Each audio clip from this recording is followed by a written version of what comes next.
Stories help us to understand the world around us. They allow us to laugh, they allow us to cry, they give us the ability to feel and provide us with an outlet to heal.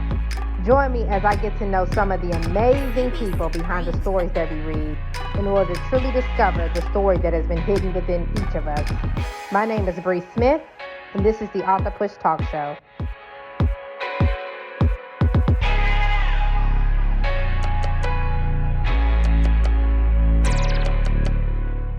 Welcome to the Author Push Talk Show. I am your host, Bree Smith, and today we have a powerful young woman who will be talking to us about women empowerment. Welcome to the show, Jasmine Tillman. Thank you, Jasmine, for being here today. Hi, thank you for having me. No problem at all. So can you tell us who Jasmine Tillman is? Yes, so I'm a self-published author, of course, a life coach, a life purpose coach, actually, and a motivational speaker. I'm from Toledo, Ohio, and I'm just, a young girl trying to find her way. Amen. I know today we're talking about your devotional journal, Get a Grip, Will Ya? And I had the pleasure of just reading a little bit of it. I haven't finished it yet, but from what I read, it was incredibly powerful in Women Empowerment Journal. So can you tell us just a little bit more about your journal, your devotional journal you wrote for women? Yeah, so when I wrote my journal, this was a dedication to ladies because when I first was looking for what I wanted to be in life coaching field, before I even figure out what the name, I wanted to be a life coach. I just knew counselor or someone that wanted to help people. And I was gonna start off with women, but I really like, helping everyone. So I dedicated this journal to women and women finding their way, and also just looking at it through my eyes, seeing the things that I've went through and overcame as being a young woman that I am. And I wanted to apply that to others' lives so they can also see that we can get over, we can do this, we can push mountains if we allowed ourselves to. And this is the one thing that I wanted to really stretch in my journal. Amen. So like dive a little bit into like the different type of things you talked about. I know you had talked about your father and him being in jail. You also had talked about in the book even struggling with some identity issues, like wanting to fit in and trying to please other people, even relationships. Can you dive a little bit into those different types? Yes. Yes. So with my father, he's been, my father figure was my grandfather. He passed 2/22/13. That's how I remember it straight off. But February 22nd, 2013. And this was a struggle with me because also had my brother figure, which was my cousin. So it was just it was a struggle because because my cousin, he went to prison at a young age and my grandfather passed. So, my father was in and out of the justice system for a long time. And, because he had us when we were children, but it was hazy, I was a child. So growing up in teenage years, he wasn't around, I believe he was probably going through an identity thing himself, and he wasn't around, and it really took a toll on me. So it caused me to go out and look for that love that I didn't receive from him, and that same love that I had from my grandfather before he went, past with God, and my cousin, So it's like I was lost, for a very long time. And it's like I erased my entire past life. I didn't want to talk about it, I didn't want to think about it. But this was another thing that was stopping me from reaching my true potential because I was trying to avoid these things instead of indulging in them and getting over them and owning them because we're all human. And these are things that I really learned, coming up and growing up and paying attention to I'm going to say my elders, paying attention to them and understanding that the reasons why they have these traumas and they pass them down on us, the other generation. So that's my main goal, is trying to wipe the next generation of children and teens and, even adults, from the past generation to really see that we can do this and we can be positive. It's all up to us. So that's one of the huge things, I struggled with for a long time was with my ex. They say that teen years with the relationships, they not really, oh, that's just, and I understand that, but this person, this is what's making us who we are, like this is molding us as we're finding ourselves in our teenage years. That's when we love the hardest. Well, in my opinion, that's when I love the hardest. So that's, I just wanted to breach all of those things and, just really, I, I gave it all. I gave it my all, and I wasn't ashamed of anything that I went through anymore. And I was just wanted to shine my light. Amen. Like you touched on a lot of good points, and I want to come back to that shame point in a little bit. But I want to also talk about the daddy figure, right? Mm-hmm. I know a lot of times, especially as Black women, right? Mm-hmm. One of two things. You are blessed if you have a father and he's a great father that's in the home. Yes. But then there's also too, like if you grew up in like impoverished situations, we call it the hood, you know what I mean? Yeah. Yeah. Either father could have been, in and out of jail, or your father Mm-hmm. could have been, running the streets, or your father could have been, abusive. And for me, I know growing up, my father, even though he was present, but he was abusive. You know what I mean? Because he suffered from alcoholism and things like Mm-hmm. that. And so I Mm-hmm. know that really played a lot into my identity, because I remember it was like one time my dad had really literally told me he had wished he flushed me down the toilet. And that kind of stuck with me as a child. You know what I mean? Because I'm like, wow, if your own father don't love you, who else is going to love you? And so I'm sitting there trying to run out and find love everywhere, from friends, from relationships, didn't even care with who, right? I didn't care. Exactly. I wanted to be loved, right? I wanted to Right. be so much. And so I commend you for even talking about that, because I think a lot of times we want our fathers, right? Yes, exactly. A relationship with our fathers, or even have a father figure that's in our life that's Right. that can really speak to us, you know what I mean, and help mold us. But Exactly. you know what I mean? Yes. It goes for Black males as well, but I just know as females, like that's the first man that you love. And so if you see that, whatever you see, that's the type of man that you're eventually, you're going to get with the first guy. You know what I mean? Exactly. I've been in relationships with people and they were abusive. You know what I mean? But Mm-hmm. that's what I saw. You know what I mean? It doesn't necessarily mean that's what I needed. You know Right. what I mean? Or wanted. Exactly. Just, you know what I mean? That's what you saw. So yeah, that was so powerful. But I also want to talk about this shame piece, because growing up, people do feel shame.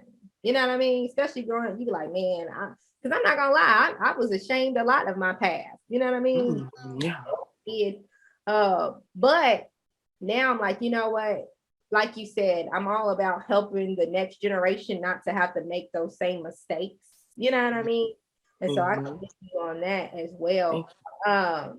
What advice can you give, even like women and young women who are going through, what we just talked about, like either Yeah. relationship issues with their fathers, or even they're in bad relationships currently. You know what I mean? Because they feel like, hey, this is it. I want love so bad. You know what I mean? Mm-hmm. Never experienced it. Like, what advice would you give them?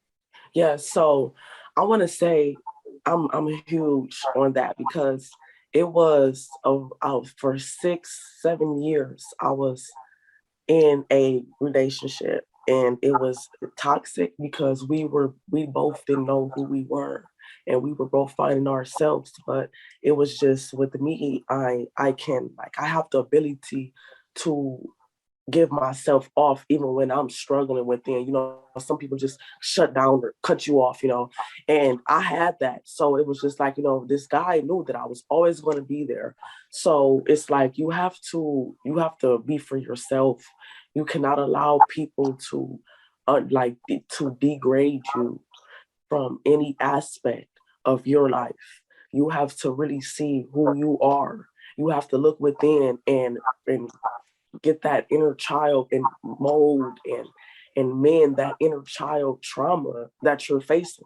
But you cannot do any of that without first admitting to it, taking ownership for your responsibility, and then we can talk, But it's just you have to love yourself first. And people don't know how to do that. So you have to figure out the how. And when you do that by figuring out your why, your purpose, what is the things that you go to sleep thinking about and you cannot just live without? This is one of the main things that I ask, what is that one thing that you feel like you cannot leave this earth without completing? And this is really a gateway to figuring out who you are, because and so I love that we're speaking about relationships. This has got me because my ex is just like my father, and he was in and out of the system. And I don't know if it made me hold on tighter, because my cousin, when I was telling you about my cousin, gave me that love when he went, to jail at a young age, and it just made me stronger. Yeah. Oh wow. Yeah, that is powerful, like I said. And I love when you're talking about loving yourself, because that's what it is, And in the scriptures it talks about you love thy God with all your heart and soul and love thy neighbor as thyself, but you can't love thy neighbor until you learn to love yourself, right? And we know that God is love, but it's that process of learning to love truly. What does loving yourself look like? Is it doing self-care? Is it getting therapy? You know what I mean? Is it your health, focusing on your health? Like what does it look like to you, right? Because it can come in forms, you know. And I think it's okay too as people, because I think sometimes we think like God created us all to be people of connection. And sometimes us as people, we get scared to be connected, but it's okay to need people. You know what I mean? I just think we have to be conscious and cognizant of the people that we allow into our circles, into our personal space. You know what I mean? It's all about boundaries too, just setting boundaries for ourselves. Is there any advice or tips that you could give women or anything like that about setting boundaries for themselves to ensure, it's like guarding your heart, protecting yourself, so that, if you get in these situations, I don't care if it's, if it's with your father, you know what I mean? Because you might have to have a boundary with him, or, if it's somebody you're dating, or, any type of relationship, friend relationship. Are there any boundaries that you set for yourself? Absolutely. And this is huge because yesterday it was my cousin's birthday, and I went over, to the house. They haven't seen me in months because first things is first. I'm protecting my energy. I was not the person that wanted to, kick it anymore, and, just get loose and things like that. I was really, it was time to start getting on my business, and really, like I said, finding who I am, mending that inner child. So the thing that I did was I cut the people off that I found that didn't need to get any more of my energy. And people say, "Oh, you want to be all alone, you isolate yourself." No, right now I'm discovering myself and who I am, and who I want to be, who I need to be, and who I can help others continue to thrive in their true potential and succeed in their goals. And after that, once that I get in that room with surrounded by a bunch of like-minded individuals, I'm going to be holy. I'm not going to feel less confident in myself. And I want to know, what did you do to get here? How can I get this successful? And we could uplift each other. Yes, I love that. I love that. You just said a whole word. I love I love no, for real, because like I said, you can have boundaries, or like I said, you can cut people completely out of your life, and it is okay, right? Yes. I think a lot of times, sometimes we get scared because you're like, oh man, that's my homie. We've been down for since we was kids, or man, that's my family. You know what I mean? Like, how do you just cut off family? But if they're dragging you down, why have them in your life? You know what I mean? You don't want, like, God gave you one life. You can't redo it. You know what I mean? Mm-hmm. You got to protect yourself at all costs. You know what I mean? And so, yeah, I commend you for that. I truly do. I truly, truly do. Thank you. And then too, I love how you talked about being in new environments. You know what I mean? Because a lot of times too, that's our problem. I think we get so scared to take a risk. And life's about risk. Like you got to be willing to go out there and discover new things about yourself. You can't keep doing the same old, and thinking that you're gonna get a different result, because it's not gonna happen. You gotta constantly growing. You gotta constantly be evolving. And so I find that to be very powerful. So thank you for that. You're welcome. So how did you accept your father back into your life after you got used to your grandfather being there for you? Oh, yes. So it was like, it's like I'm just a, oh, come here, type of person. Like okay, you did this and you're human. We can get over that. So it was just like, but it was still things that I was dealing with that, because my other brothers, they weren't around. I have about 4 or 5 brothers. And, I let them know how I felt instead of me holding it in. I'm an introvert. So it's like, I'm just okay. Like, okay, you can, but I let them know, I let him know, them, like every man in my life, I let them know the things that, I was facing as a child, coming up and alone, and I, going through this toxic relationship for so long and putting up with it because I would crave that love so deeply and dearly.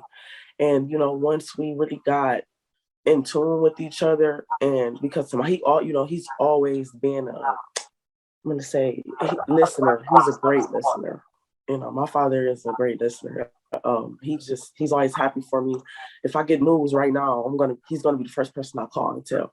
So it's like, we just kind of I don't know if more Black families or do it, but we don't really talk about our problems. We just like, oh, hand me the remote or something, like after an argument or something, like and it's like, okay, I know she's not mad at me or she's talking to me.